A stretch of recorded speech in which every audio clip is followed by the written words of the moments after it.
శ్రీరామ జయ రామ జయ జయ రామ. ఈరోజు లలితా సహస్రనామ స్తోత్రంలో 15వ శ్లోకానికి అర్థం తెలుసుకుందాం. లక్ష్య రోమ లతాధారత సమున్నేయ మధ్యమ స్తన భారదళన్మధ్య పట్టబంధవళిత్రయ. ఇక్కడ అమ్మవారి యొక్క నడుముని వర్ణిస్తున్నారు. ఆ నడుము ఉందా లేదా అన్నట్టుగా ఉందిట. సన్నని నడుము అని కవుల కల్పన. సామాన్యంగా వృక్షలతకి ఒక కుదురు ఉంటుంది. ఈవిడ నువ్వుగారు నడుము దగ్గర నుంచి పైకి వ్యాపించి ఉంది.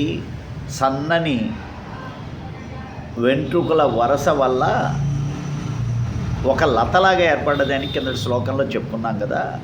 ఆ లత ఉంది కాబట్టి దానికి ఒక కుదురు ఉండాలి. ఆ కుదురు ఏంటిట? అమ్మవారి నాభిట. నాభి ఉంది కాబట్టి నడుము ఉండాలి అన్నట్టుగా ఉన్నది. సమున్నేయ మధ్యమ, సన్నని నడుము కలిగి ఉన్నదిట. ఇక్కడ ఆవిడ నడుము ఉన్నదా లేదా అన్నట్టు ఉన్నది అని అర్థం. ఇక్కడ చూడండి, యోగంలో గనక ఎవరైనా వ్యక్తులు యోగంలో సిద్ధాసులైతే వాళ్ళకి నడుము చాలా పల్సగా పడిపోతూ ఉంటుంది. మీరు రామ్దేవ్ బాబా యోగా చేస్తున్నప్పుడు కనుక చూసినట్టయితే ఆయన గాలి పీల్చినప్పుడు ముందరి పొట్ట వెనక వీపు కలిసిపోయి సన్నగా ఏర్పడుతుంది. అప్పుడు మనకు అనిపిస్తుంది ఇంక అసలు నడుము ఉందా లేదా అక్కడ అని. అంటే ఈ సన్నని నడుము దేనికి సంకేతం అంటే పరిపూర్ణమైనటువంటి యోగస్థితికి సంకేతం. అమ్మవారి యొక్క యోగస్థితి పరిపూర్ణంగా ఉంటుంది కాబట్టి ఆవిడికి అసలు నడుము ఉన్నదా లేదా అని సందేహం కలిగేటట్టుగా ఉన్నది. లక్ష్య రోమలత, ఆ రోమలతల వల్ల నడుము ఉన్నది అని అనుకోవటం జరుగుతున్నది అని చెప్తున్నారన్నమాట. ఇది మనకి ఏం సూచిస్తుందంటే అమ్మవారి యొక్క యోగస్థితిని చెప్తూ ఉంటుంది. స్తనభార దళన్మధ్య పట్టబంది వళిత్రయ. కిందటి శ్లోకంలో చెప్పుకున్నాం. అమ్మవారి యొక్క వక్షోజాలని కనుక వర్ణిస్తున్నారంటే అది మాతృత్వం యొక్క వర్ణన. పరిపూర్ణమైన మాతృత్వం ఉన్నది అని చెప్పడానికి స్తనభార వళిత్రయ, భారమైనటువంటి స్తనములు కలిగి ఉన్నదిట. ఆ స్తనములు భారం వల్ల ఆవిడ కొంచెం ముందుకి వంగినట్టున్నది. ఈ వంగి ఉండటం చేత నడుము మీద 3 ముడతలు ఏర్పడ్డాయిట. నడుము భాగంలో 3 ముడతలు వర్ణింపబడ్డాయి. ఈ 3 ముడతలు కూడా ఎలా ఉన్నాయిట? పట్టి బంధ వల్లిత్రయ. ఆ 3 కూడా ఆ 3 ముడతలు ఉన్నటువంటి వడ్డానంలాగా ఉంది.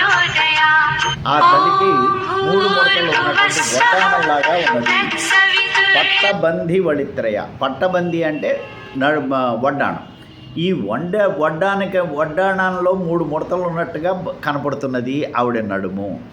ఈ 3 ముడతలు ఎందుకు ఏర్పడ్డాయట? ఈ 3 ముడతల్లో ముల్లోకాలు ఉన్నాయి. అమ్మ పొట్టలో ఈ 3 ముడతల్లో 3 లోకాలు ఉన్నాయి. ఆ 3 లోకాలని పోషించవలసినటువంటి స్తనభారం ఆవిడకు ఉన్నది.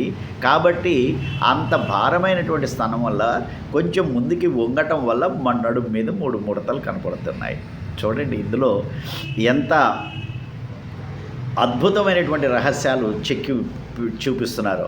పైకి చూసినట్టయితే నడుముని, పైన ఉన్నటువంటి స్తనాన్ని వర్ణించినట్టుగా అనిపిస్తుంది. ఇక్కడ లోపలగా చూసినట్టయితే ముల్లోకాలకి ఆవిడకున్నటువంటి మాతృత్వాన్ని వర్ణించినట్టుగా చెప్తూ ఉంటుంది. ఇక్కడ ఒక రహస్యం ఉన్నది.